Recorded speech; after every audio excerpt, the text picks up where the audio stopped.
Good evening, everyone. Thank you so much for joining Big Ideas Night Criminal Justice Reform with Emily Bazelon, Brittany Barnett, and Shaka Senghor, moderated by Piper Kerman. We are so excited for tonight's conversation on a topic that is so important right now, criminal justice reform. During this evening's event, we will be utilizing the Q&A function at the bottom of your screen. If you have a question, please feel free to ask it here, and Piper might just pull your question into the conversation. Please connect with other readers and guests using the chat function. We'd love to hear your thoughts, what you're reading, and how you're taking care of yourself during this difficult time. We just ask that everyone please stay respectful in the chat. Random House will also be providing the link to each of our panelists' books as well as resources in the chat. The event will be posted on YouTube, and we will send that link out to all guests in case you would like to rewatch or share with your friends and family.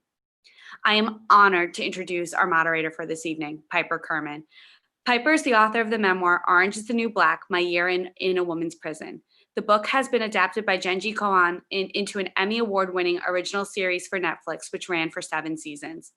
Piper collaborates with nonprofits, philanthropies, and other organizations working in the public interest and serves on the board of directors of the Women's Prison Association and the advisory boards of the PEN America Writing for Justice Fellowship, Inside Out Writers, Hearing Broken Circles, and Justed Leadership USA. In 2014, she was awarded the Justice Trailblazer Award from John Jay College's Center on Media, Crime, and Justice, and the Constitutional Commentary Award from the Constitution Project. The Equal Justice Initiative recognized Piper as a champion of justice in 2015. Piper is a graduate of Smith College. She lives in Northern California with her family. And now, may I present Piper Kerman and Big Ideas Night Criminal Justice Reform.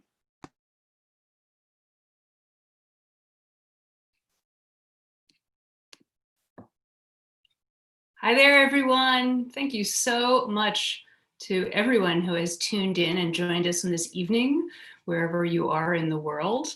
I am absolutely thrilled tonight to talk with 3 Random House authors of very different and very fascinating books about our criminal legal system here in the United States.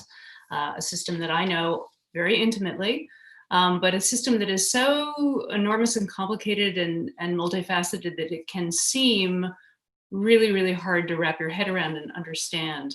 And it's books like these 3 incredible books that help each and every one of us understand the many facets of our situation here in the United States, where we incarcerate more of our own people than any society in human history has ever chosen to do. Absent stories like Emily's, Shaka's, and Brittany's, we can't really grasp the human cost of where we're at. I wanted to tell you about our amazing panel of authors who are joining us today to talk about their writing.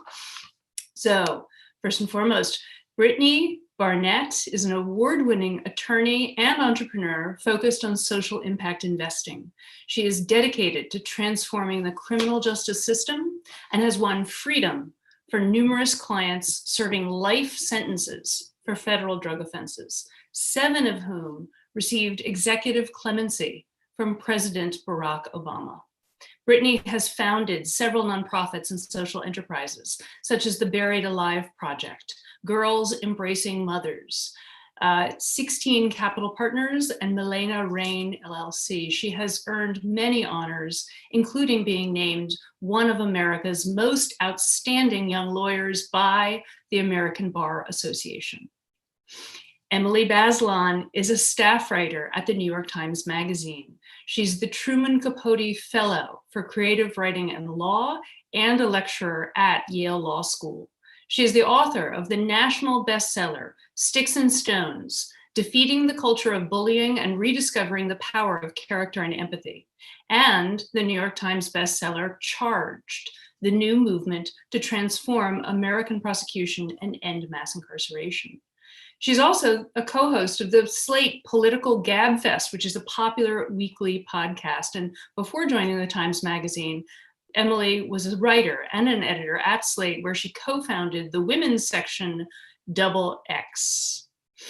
Shaka Senghor is the president of Shaka Senghor Incorporated. His memoir, Righting My Wrongs, Life, Death, and American Redemption in American Prison, debuted on the New York Times and the Washington Post bestseller lists. Shaka is a former MIT Media Lab Director's Fellow and a former fellow in the inaugural class of the W.K. Kellogg Foundation's Community Leadership Network.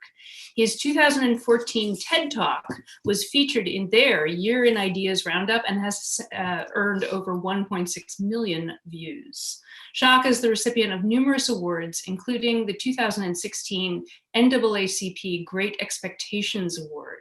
He was recently recognized by the Oprah Winfrey Network as a soul igniter in the inaugural class of the Super Soul 100.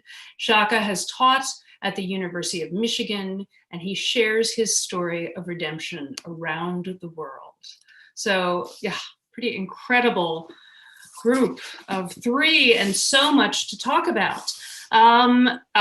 These beautiful books are here on my desk. Here's Shaka's book, which is full of Post-its because I have taught it to incarcerated writers in state prisons where I teach. And here's Charged from Emily. And here I want to extend special congratulations to Brittany Barnett because she is, her book just came out at the beginning of September. And Charged, A Knock at Midnight, a story of hope, justice, and freedom. And Brittany, like me, you're a first-time author and a first-time memoirist. And so I wondered if maybe we could start out by talking to you first about what drove you to share the story that is contained within this, your very first book. And again, congratulations. It's very exciting. Thank you so much, Piper. I'm so excited to be here with everyone tonight. I wrote the book to tell the truth. I wanted to tell the truth about racial inequality that bleeds through the criminal legal system. But most importantly, I wanted to tell the truth about the people that this country locks in human cages. Just being able to correct the false narratives about the people most impacted by the war on drugs and the propaganda war that followed it. I think that distorted depictions of Black life in the media and entertainment, including literature, help pave the way, for systemic injustice and policy. And growing up, my mother suffered from a crack cocaine addiction, and it ultimately led to my mother going to prison. And I can say, on any given day, there are over 2 million children in this country with a parent in prison, and it's all devastating. But for me, when it's your mama, it's like a primal wound, and so I wanted to write the book to just compound my legal experience with my lived experience and to really be sure that we're telling our own stories. I think it's so important, and history shows how it can go left when we leave that task to other people. And really just wanting to show people what I had learned about the system through my journey with freeing people. And what I learned the most was the heartbeats, seeing the heartbeats behind the numbers, and how each of my clients that I talk about in the book, like Sharonda Jones, just have their own unique heartbeats. I saw so much of myself in Sharonda Jones as a Black daughter of the rural South, and how she got caught up in a system that was horrible and sentenced to life without parole for her first ever conviction, for a drug offense. And it just blew my mind. And I wanted, or I hope the people that read the book, when they read the stories of Sharonda or Corey Jacobs or Chris Young, my clients I talk about in the book, when they read those stories, I just hope they're impacted as much as I was when I met them in real life, And so those were some of the reasons I wrote the book. And there was another reason too, Piper. And when I was growing up, again, I grew up in the rural South, rural East Texas. I wanted to be Claire Huxtable from The Cosby Show. And I wanted to be a lawyer because of her, Unfortunately, growing up in my small piece of rural East Texas, there were no lawyers in the community, and there surely weren't any Black women lawyers, So I wrote the book for the little girls growing up in the South who have big lawyer dreams or big dreams of anything. You know, I really hope that they can see themselves in me and know that they can do anything in this world, you know. The book is a beautiful, skillful interweaving of your personal story, your family's story, and these lives that you really transformed through your focus, your intelligence, and your dedication. So it's really, really moving. I remember Sharonda Jones's case specifically, and I had no idea that you were one of the forces that drove towards her freedom. And I just want to thank you personally, because, you know, when I reflect on my own 15-month sentence for a first-time nonviolent drug offense in the federal system, I was treated very differently than Sharonda Jones was, and then many, many, many other Black and brown women were. So your book is incredibly illuminating of the realities behind those disparities and behind the impact on families like your own. Thank you.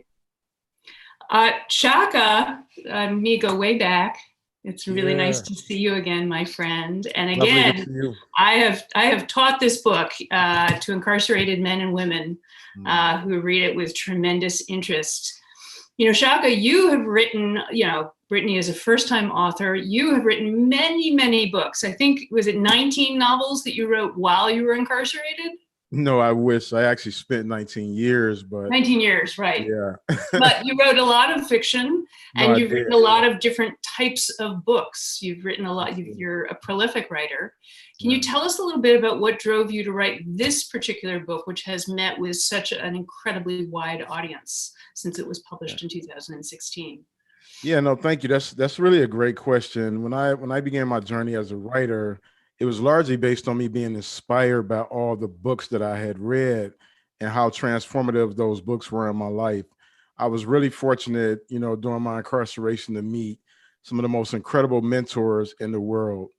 And to this day, these are still the most important mentors I've had in my life. And I have a wide range of mentors, or people I consider as mentors now, that run a spectrum from, you know, politics to business and entertainment. But these incredible men, you know, they met me at a time that was very difficult in my life. I was a young kid going into the prison system with a very long prison sentence. I was 19 years old, looking at, you know, the next 2 decades of my life in this environment. And so I was very rebellious, got into a lot of trouble. And these men saw something redeemable in me. And they were very strategic in their thinking. They were very savvy and figuring out, okay, how do we mentor and reach this young man who seems like hell-bent on destroying whatever bit of life he has left.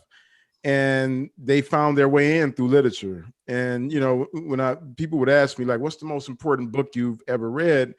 And I remember I used to instinctively just say Malcolm X's autobiography because it was so transformative. But then I realized that wasn't actually true. It was the fiction of writers like Donald Goines, who wrote books like Black Girl Lost and Dope Fiend and, you know, Kenyatta's Revenge and like all these very gritty stories. And then Iceberg Slim, who wrote stories like Pimp and, White Long Con and all these books that were really about the underbelly of inner city society. And so what those books did is they sparked my imagination. And what my mentors did is they knew that those books was run out because it wasn't that many of them. And so once those books ran out, they was like, hey, how about reading this Malcolm X's or these other books? And so what happened with me was I realized that literature was a pathway to freedom, and that I knew I had a responsibility to work with young men and women in my community. And I was like, how can I reach them and inspire them the way that I had been inspired? And I knew that literature would be an integral part of that. So I started off with fiction because I felt like that would be a easier representation of the reality of the environment they came from. And so I wrote those books, and then, you know, I was released from prison after 19 years, and I was selling those books out the trunk of my car, and then I would go speak at places. And I would always get this when I left the stage: you are so articulate for somebody who's been in prison. And it was something about those words that just scratched at my soul, kind of like, you know, somebody clawing at a chalkboard.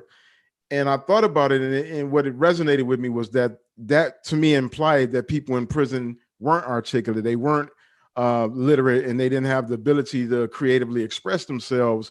And I knew that was far from the truth. And so what it made me do is realize that there's a story that hasn't been told. When we get arrested, they can splash our stories across the news, and it's this very infinitesimal moment of our life. This 30-second clip of our life becomes the big story.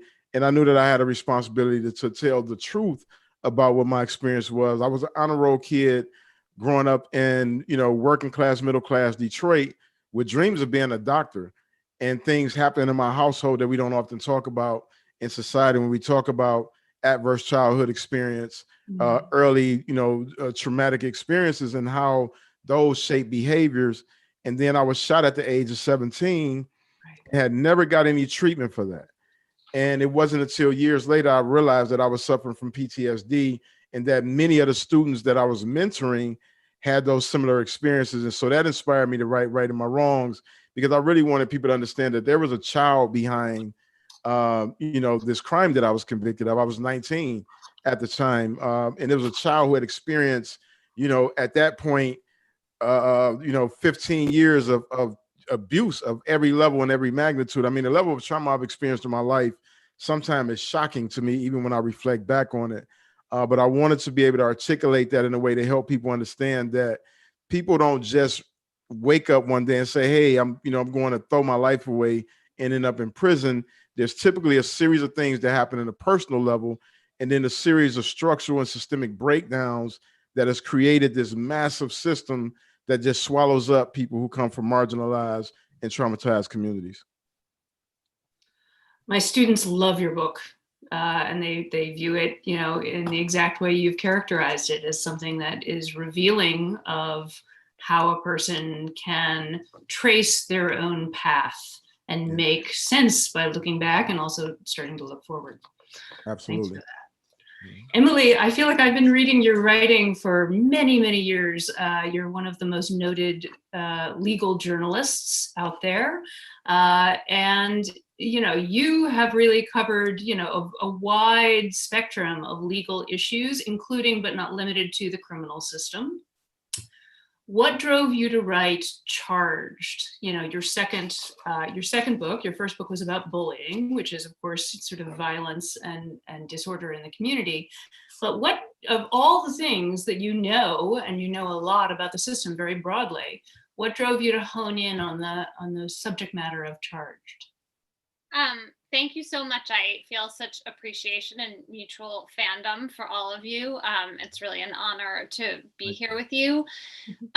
So when I started working on Charged and thinking about it in the beginning, sort of the end of 2015 and the beginning of 2016, I felt frustrated as a journalist that these issues of really needing broad changes to the criminal justice reform, which all of you in your books speak to so eloquently. I feel like often when I'm talking to people reporting or just out in the world, there's some agreement on a need for change, some sense that the system is broken, but that the issues are not high enough on people's minds. So they don't tend to be necessarily what people vote on at the polls or what they bring to the attention of politicians, even though they're pressing. If you're not directly affected, I think, by our criminal justice system, sometimes it's easier to just ignore it because it's really uncomfortable to think about what's happening. And so I wanted, as a journalist, to basically lift up the salience of this issue. And it seemed to me at the time, and this is a little less true now, I hope, that prosecutors, the role they play in the system was sort of underappreciated. And I was especially eager to bring some light to it because in almost every state in the country, we elect our state and local prosecutors. They're our representatives, the same way the governor and the mayor and the people in the legislature are. And that is not something I think enough voters and members of the public are just basically aware of, just the power of that office and the fact that local voters, through elections for district attorney and also sometimes elections for judges, depending on the state you live in, we really have the power to shape our local criminal justice system. And until about 2016, the norm was that people would run for district attorney and over again, and they would win elections as incumbents. And the assumption was that the way that you won was by bragging about how high your conviction rate was and the toughest sentences you got for like the scariest criminals. And that was the script, and nobody really deviated from it. But starting in the 2016 election cycle, there was a national movement to change that.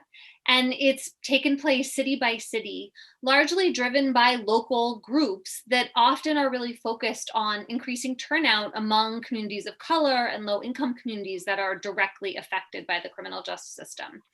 And to me as a journalist, the most exciting thing is to see change happening on the ground. And I was watching this movement and feeling like something like that hadn't really happened in the country before. And it really redoubled my interest in this topic, because I felt like I had a chance not only to write about some of the injustices all of you have seen and experienced firsthand, but also to write about a real effort to change it. So that was the sort of driving force behind my book, and it really propelled me forward through all the reporting and just made it one of the most exciting projects I've ever worked on. We're gonna elaborate on some of the things that that you have to share that impact people's lives, regardless of whether they're fortunate enough to have not been directly impacted by the criminal justice system. So, you know, here we have, an esteemed legal journalist. We have a person who survived parental incarceration and went on to liberate other people through your legal work, Brittany. And we have Shaka, the survivor of a lengthy prison sentence, and also, someone who has done so much since you have returned home to the community. Shaka, I wondered if I could put this question to you first. So I know myself that the experience of bringing out a book which is so deeply personal, I mean, I know fiction is deeply personal too, but there's something about a memoir, you're really putting yourself out there in a intense way. That is a transformative experience, and especially when a book is as widely read as yours has been. And it's my opinion that experience changes you yourself. I had a student who, like you, had written a lot of fiction, but he had never tackled personal narrative nonfiction writing about his own life because it's a little scary, right? It's a hard thing to do. What has the experience for you since the publication of Righting My Wrongs done to sort of transform the way that you think about the system as a whole and what you want to do, next? I know you are working on a book which you are close to completing, which will be the next thing that you publish. Tell us a little bit more about that. When I began to Righting My Wrongs, one of the things I was nervous about was the instinct as a writer. Would that be restricted by my personal experiences and some of the triggers that were coming up when I was writing?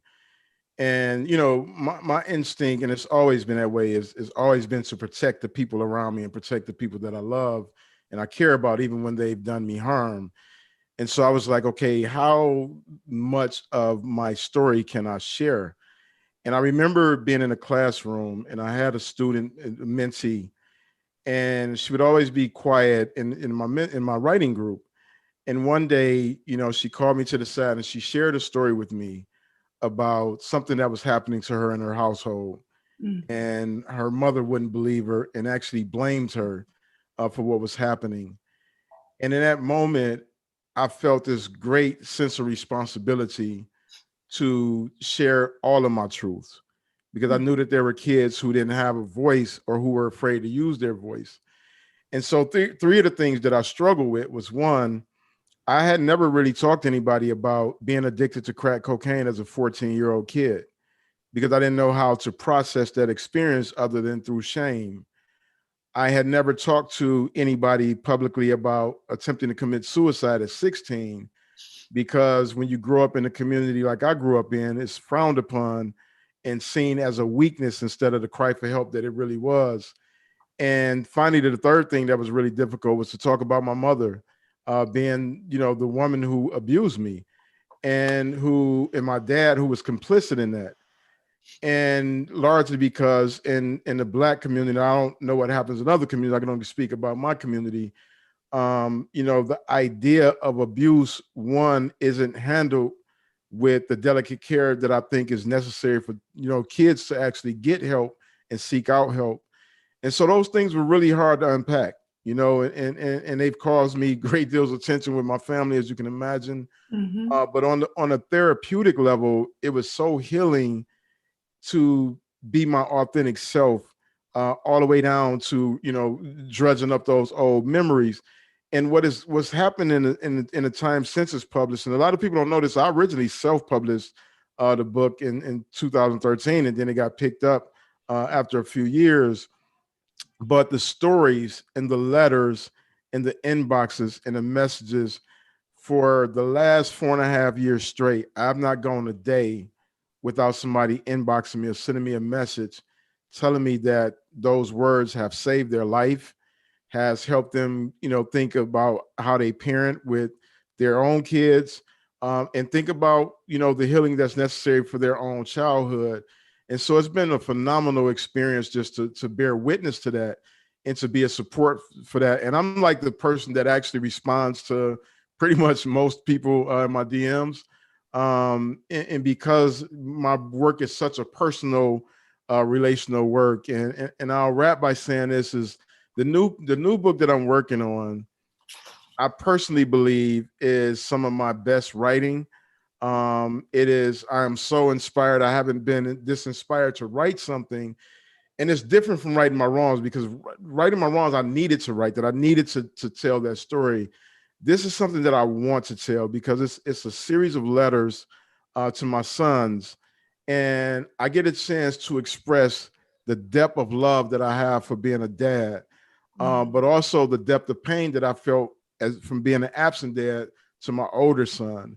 And I'm able to really talk through these letters to not just my biological sons, but the many sons of society who I've been fortunate to mentor and advise and, extract wisdom from and learn from. And I can tell you, it feels amazing. Like when I'm reading these letters back to myself, I'm like, it just feels beautiful because it's all love. It's the rawest sense of what it means to love. And specifically as a man, because, men, we are restricted to our, how our love manifests or how it's interpreted. And I want to shift that. I really believe that love is the greatest power that we have as human beings. And I believe it's our greatest strength when we actually really embrace it in an authentic way. And parenthood gives you that opportunity, and fatherhood doubles that opportunity because it's a very different parenting experience. Shaka, I was so struck in my 4 years that I spent teaching in a men's medium security prison at the incredible limitations that as a culture we place on men in terms of what's acceptable or unacceptable about men's expression of their emotions, their love, their vulnerability. And I think that all comes through in Righting My Wrongs. And it sounds like we have more of that to expect from the next book. So that's very exciting. Thank you so much. It doesn't matter whether you're talking about a memoir like Righting My Wrongs or whether you're talking about Charged. All books about the criminal legal system inevitably, are fraught with conflict and contain a lot of pain and trauma. And we often think about that in terms of the people who are clearly identified as survivors or victims of crime, but we also, see the flip side of that in stories like yours, Shaka's. Brittany, Anaka at Midnight is born out of your own, really intense and dramatic circumstances. And that's true of the things that you went through as the child of an incarcerated mom, but it's also true in terms of, the legal work that you chose to turn your professional attention to. You enjoyed so much professional success, but you ultimately chose to funnel your energy and training towards the incredibly fraught and challenging effort to gain clemencies and commutations for people who are serving exceptionally long and sometimes even life sentences. And that is some serious drama, which makes for a great story for sure. But also, you know, as I read the book and I imagined you going through all of these experiences and accomplishing so much at a really young age, I thought about what it must have been like for you to write this book, to like actually take the pause of reflection that a book demands. And I wondered, now that you're sort of, you know, fresh upon publication, you know, how that period of reflection that the book writing demanded makes you think or feel differently about those experiences than perhaps when you were going through them. Yeah, for sure. So I started my legal career, as you were talking about, as a corporate lawyer. And I loved it. I was doing mergers and acquisitions, but I would always have cases that I was working on pro bono, like Sharonda Jones's. And so I was literally moving $1 billion deals by day and working to save lives at night. And it just came to a point where I made the decision to resign from corporate law to truly follow my passion. And it was not, you know, an easy decision to leave behind financial security, but also to leave behind a trail that I love. Like I really wanted to blaze that trail, especially for other Black young girls coming up as lawyers, you know, and to be in those boardrooms. But when I stopped after I resigned from corporate and just took off really fast, heavily involved in the Obama clemency initiative, when I stopped to write the book, you know, and now after the book is done and rereading it, it's given me a time to really reflect.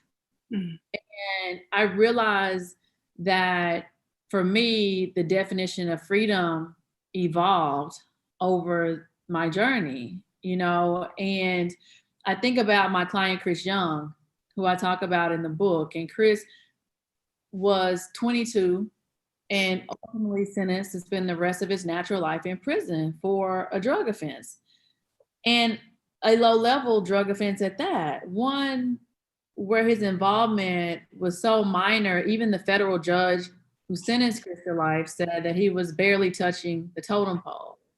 But it was a mandatory life sentence and the judge had no choice. And actually, Judge Kevin Sharp, who sentenced Chris to life, resigned from the bench from a lifetime appointment in protest and actually works with me now on Chris's case.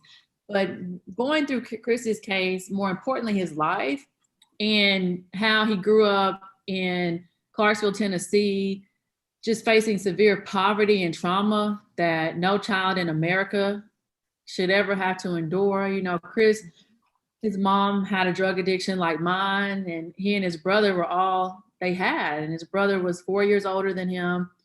And unfortunately, when Chris was 18 years old, he walked in his mom's living room to find his brother with a self-inflicted gunshot wound to his head. And so here is this 18-year-old kid who's grown up with all this trauma and ultimately selling drugs to survive, literally selling drugs to eat. And I could resonate with that so much from where I grew up, where as 80s babies and growing up in the height of the war on drugs, some form of involvement with drugs was the norm. You either knew somebody selling them or you knew somebody using them. It was like a shared cultural experience. It was what it was. And so knowing that, having known many Chris Youngs in my life, his story just really struck with me. You know, and I realized when I stopped to really reflect and just taking a break from the work that Chris Young was handcuffed by suffocating poverty, by his socioeconomic conditions. He was handcuffed long before steel gripped his wrist. And what I thought about is freedom is much more than just freeing people from prison. You know, I thought about what systems are in place, what are we freeing them into?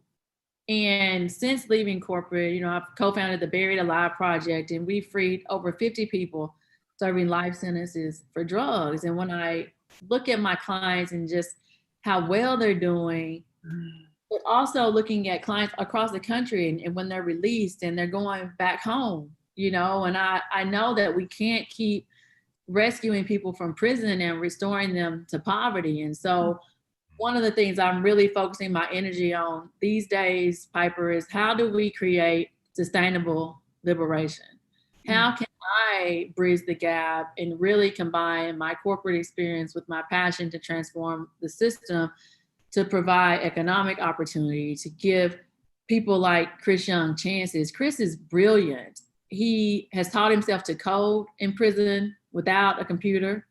I've connected him to global programmers who are just so impressed that Chris can convert in Python, which is just an incredibly challenging coding language. And I think about just all the Chris Youngs locked up, all of this untapped genius, and I just want to be able to focus my energies not only on getting people free through the Buried Alive Project, but just providing them with resources and opportunities that help them to thrive and not merely survive. And so through 16 Capital Partners that you mentioned, I've made my first couple of investments, and one of them was actually in Sharonda Jones's food truck. Sharonda is an amazing cook. She had her own restaurant in Dallas before she went to prison. She loves to cook, and her dream was to have a food truck, and she was going to hire formerly incarcerated people from the halfway house.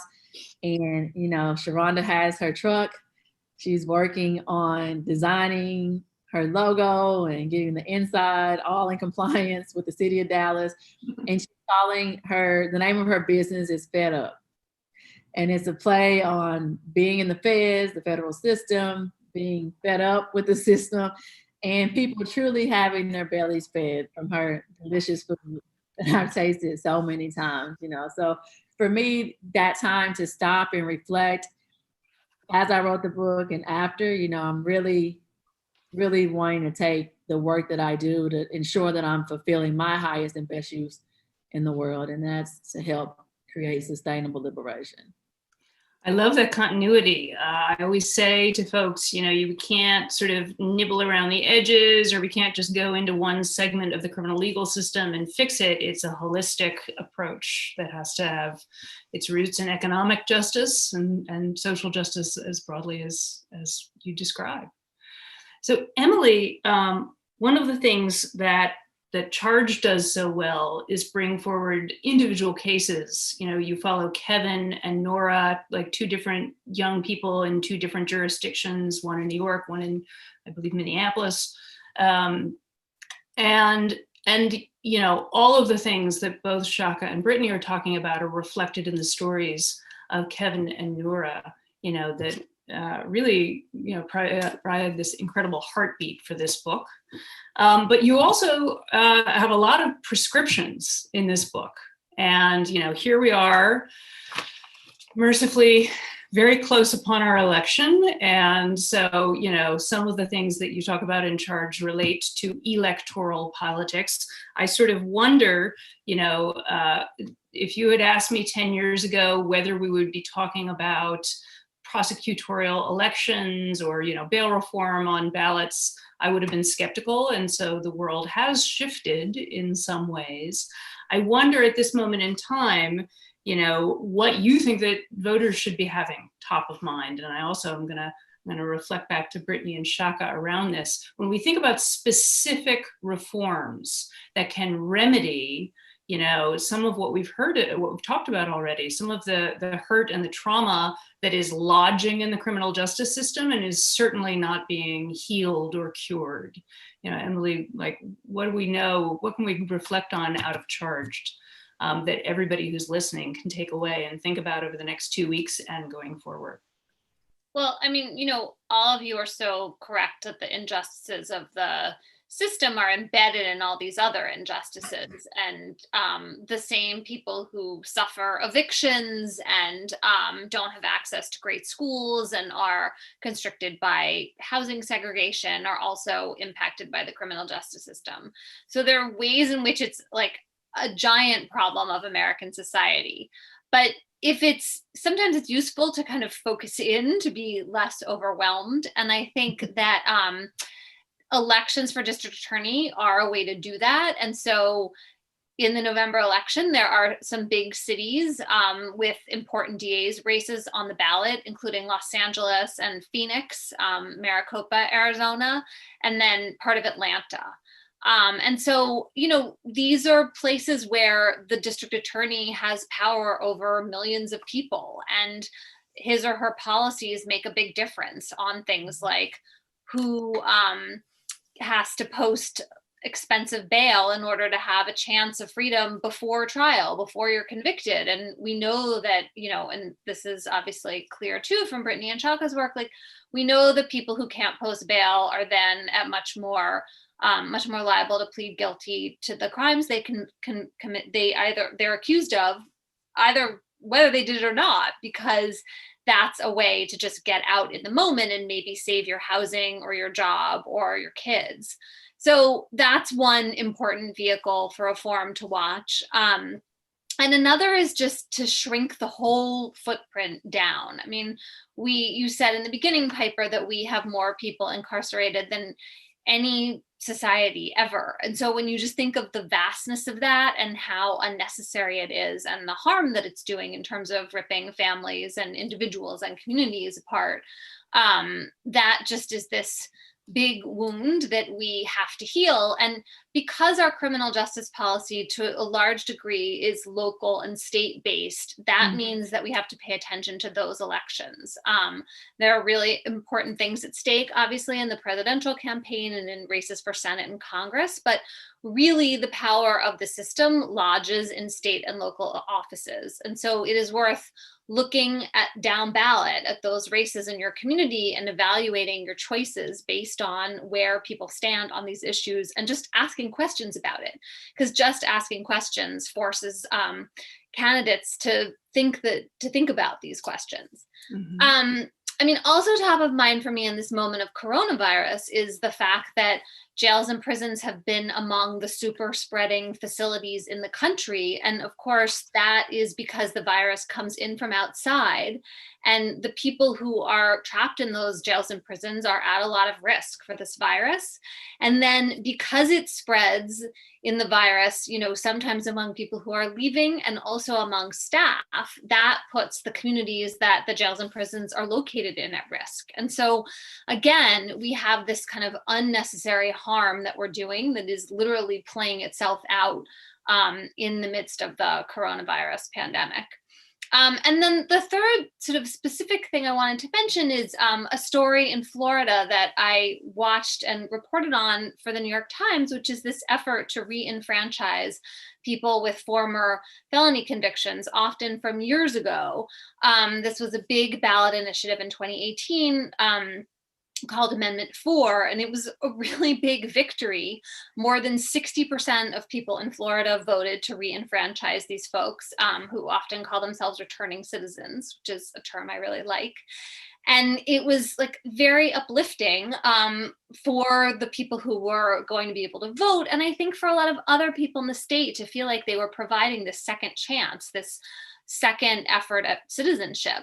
And what happened instead was that the Republican governor and legislature basically have prevented many of the people who were re-enfranchised from actually voting by passing a law that requires them to pay off all their outstanding fees and fines, even though the state often has no idea how much people owe and won't help them figure it out. And so they've literally created this kind of Kafkaesque catch-22 that is preventing people from voting, and that a federal appeals court dominated by conservative judges then upheld this law recently, really shutting the door on so many people being able to register to vote or vote in November. And so I sort of hate to tell that story because it was supposed to be a hopeful story, and at the moment it feels like a kind of dashed hope. And it just goes to show that sometimes it is a long road to reform, and it takes a lot of steps, and it can feel like one step forward and two steps back. But the people who are leading that fight, who, I take my cues from as a journalist, because they're the ones really doing the work. They are doing the best they can now to raise money so that people can pay off these outstanding fines and fees and register to vote. So that's another kind of unfolding chapter that I'm watching closely. Thank you for bringing up Florida. You know, that effort around Amendment 4 and the reinstallment of the franchise of eligibility for voting was really led by formerly incarcerated people, Yeah. Including but not limited to Desmond Meade. And, you know, many analyses of the system we have presently, the criminal legal system that we have presently, you know, point to a fact that perhaps the system is not really fully intended to protect people or to, you know, restore victims of crime, but rather to serve as a tool of control over some people in our society. And I think that the situation in Florida really spotlights that in a very dramatic way, particularly here in an election climate, which is very, very charged and at which so much is at stake, right? So we're getting a lot of questions specifically about reform efforts. So I'm going to turn that question. So, you know, Emily, thank you for highlighting, you know, the need to vote in prosecutorial elections, those down ballot elections, and there's also judicial elections and sheriff's elections that we can include, right?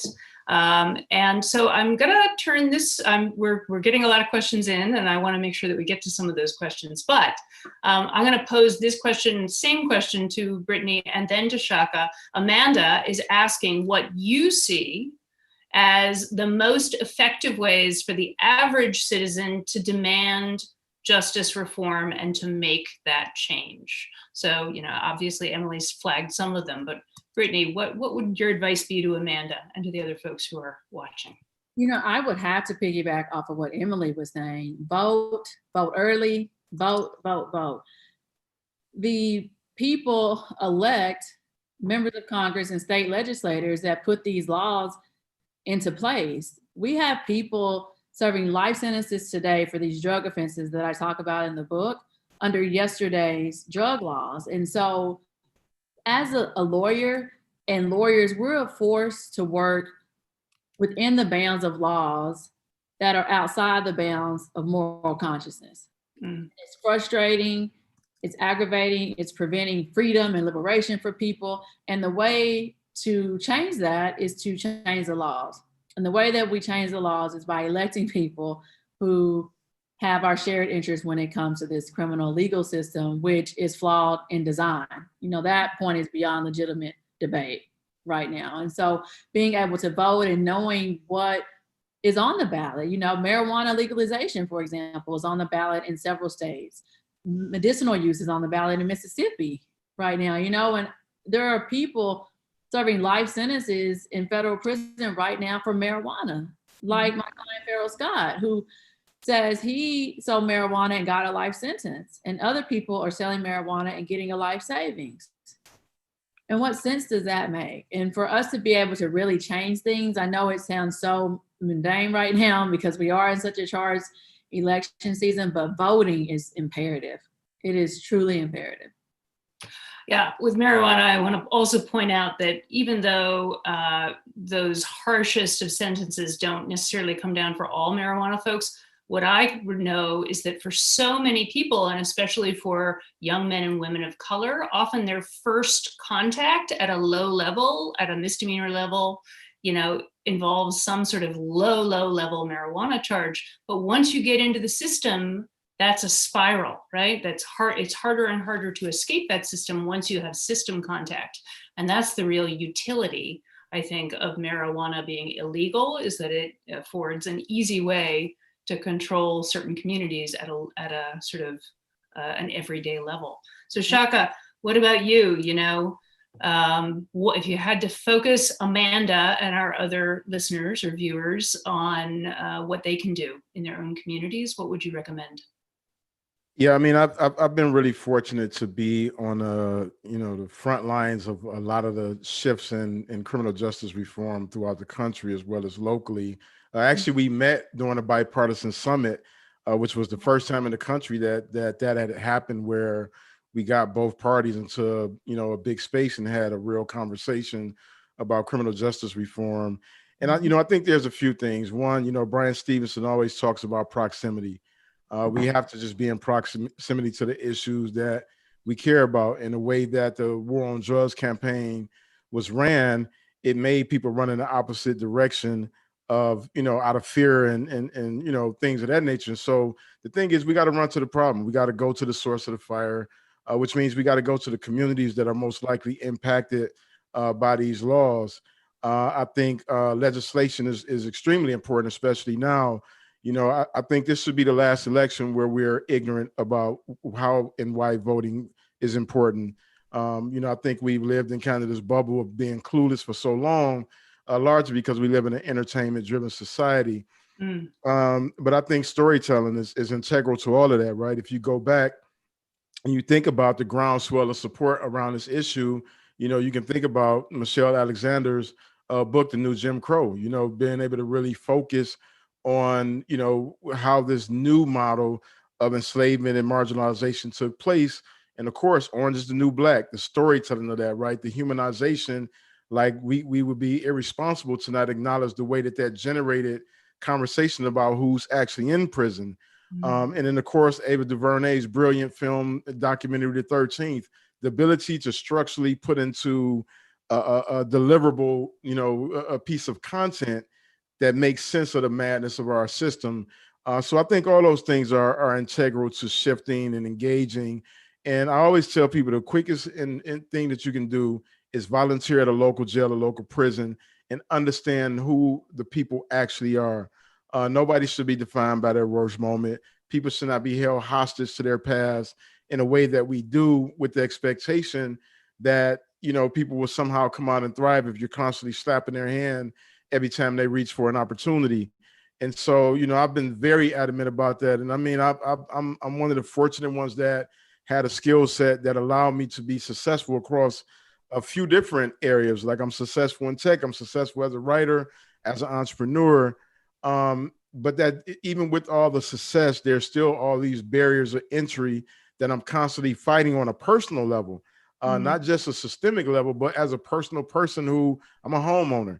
And when I go to fill out home insurance, they're asking me, have I ever been convicted of a felony? I'm like, I just bought a fucking house. Like, what, like, should I not be able to protect that investment, right?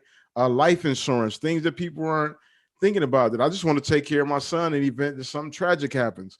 So all of these different barriers, being able to understand how they're in place, why they're in place, and then do everything we can to remove them. So, I don't have a horse in the race, so to speak, when it comes to the national election, but I'm very adamant that people should really be paying attention to local elections. And the thing about the prosecutors, I'll just make this last point. The prosecutors' approach to getting convictions is to stack charges up so high that they seem insurmountable. Yeah. And if you're poor and without the ability to legally represent yourself, the chances of you winning a trial is minimum to none, because the DAs, I mean, not the DAs, the defender counsel is grossly underfunded. And so they're just at a distinct disadvantage. So those local elections really matter. You should be listening to former prosecutors who actually were figuring out ways to do some things right. It's a very tough job for them. And just the empathy part of me is like, I don't want people to think that I'm just some like random bleeding heart that doesn't believe that these jobs aren't complex, but complexities require a great deal of critical thinking. And I believe that we have a great opportunity to exercise those skill sets and demand that those who are in office are not getting a free pass just to throw people away. Well, you have led me right into our final question. We've all, Emily, Brittany, and Shaka have all called on us all to vote. And I think Emily's book quite explicitly calls on us to put different people, to elect different people to the prosecutorial roles specifically. However, I want to share with you a question from Victoria. Victoria asks, as a prosecutor who had focused her career on domestic violence and special victims, which tends to mean vulnerable victims like children, what lessons can we bring back to the inside of law enforcement to make it a place that engenders greater truth and a truer sense of justice for all? So, right, we're not realistically going to replace all of the thousands of prosecutors who are currently working out there, both in charge of offices and on the line.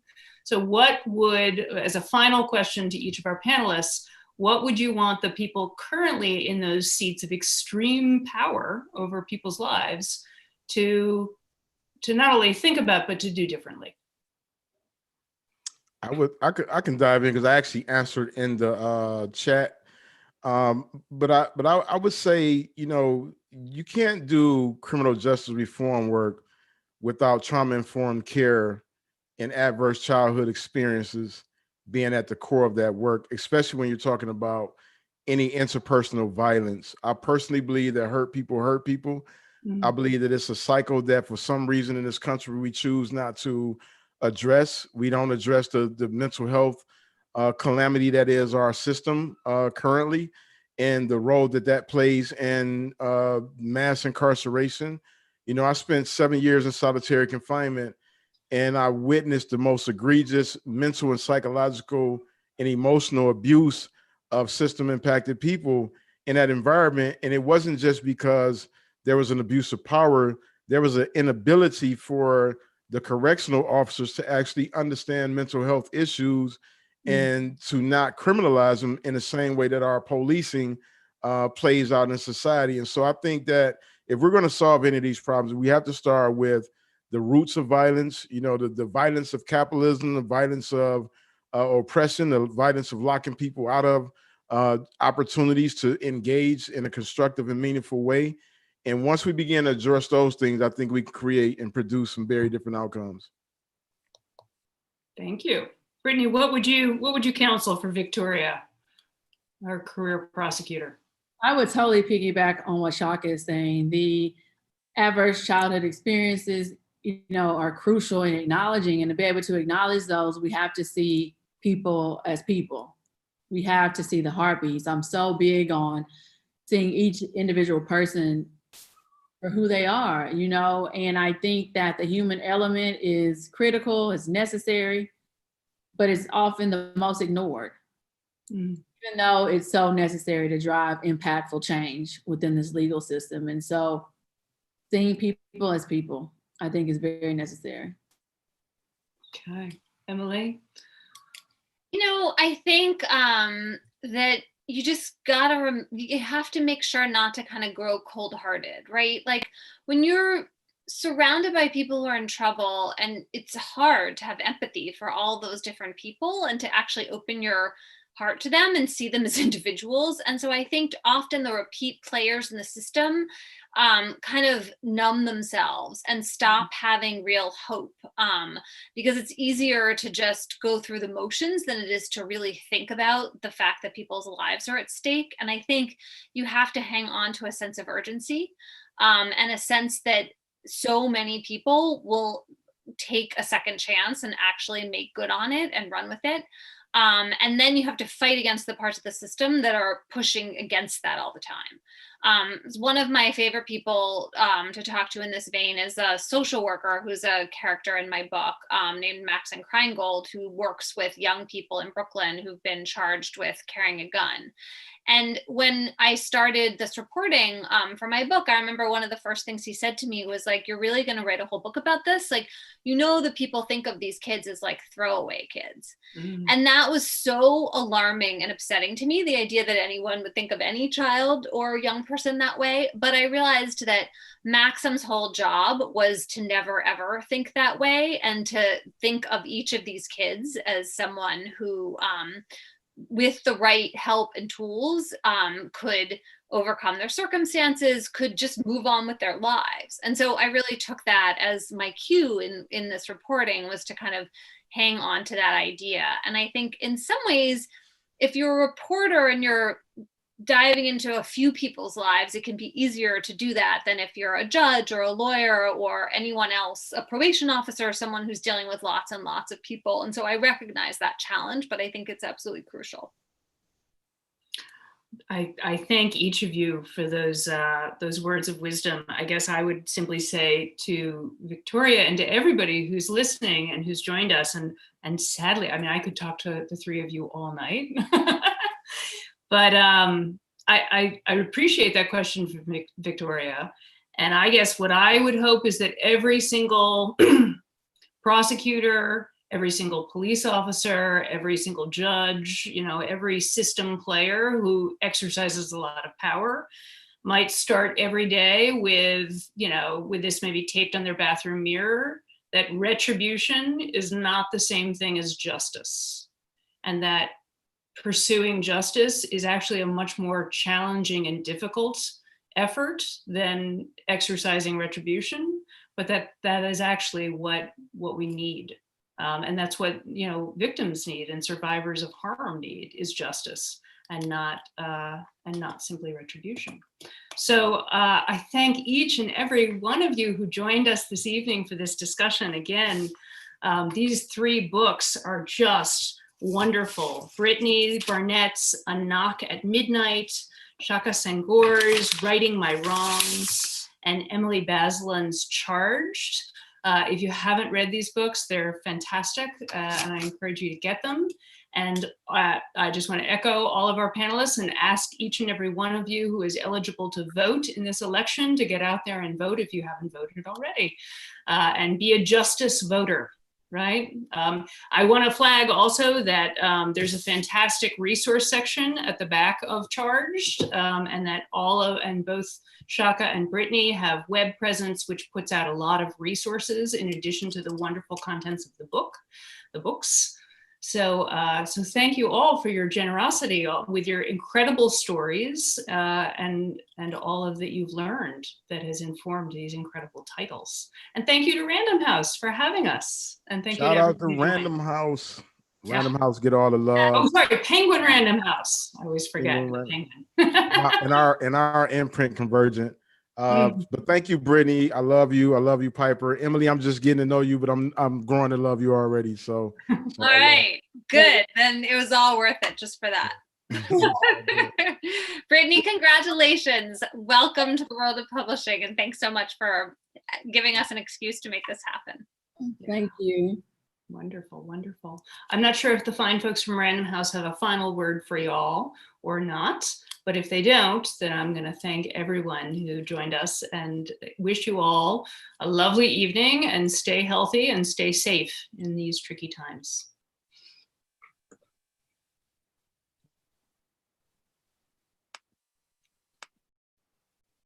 Great. All right, I hear my puppy is barking and clearly